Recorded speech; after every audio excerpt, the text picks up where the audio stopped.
Robert Blanc, bonjour. Alors avec cet ouvrage volumineux de quelques 550 pages, vous vous êtes attaqué à un sacré travail, sans jeu de mots, Oui. Le monastère des Carmélites de Pamiers. Qu'est-ce qui vous a conduit à travailler sur ce sujet? Fin novembre 2008, le Carmel a fermé ses portes. C'est quand même un bâtiment qui a 3 siècles et demi. Donc j'ai essayé de m'intéresser, de trouver de la documentation sur ce monument emblématique de Pamiers maintenant. J'ai quasiment rien trouvé. Des petits feuillets par-ci, par-là. Je lui ai dit c'est pas possible, il faut faire quelque chose.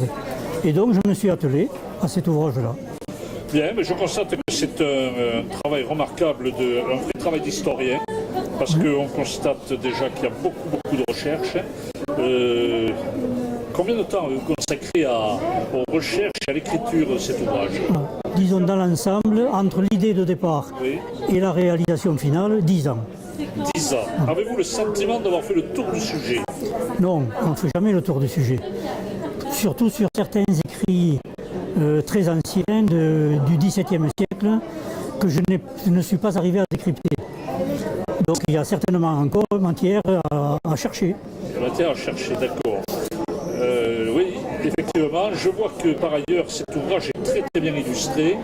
Est-ce que vous pensez qu'il peut répondre par les illustrations ou par le texte aux attentes du public? Et est-ce que vous pensez qu'il y a un public de lecteurs pour ce genre d'ouvrage? Oui, le public existe, en est la preuve que j'en ai fait un certain nombre et en 1 mois et demi seulement, les 2 tiers des ouvrages sont déjà partis.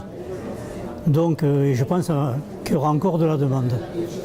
Donc l'intérêt est vraiment palpable.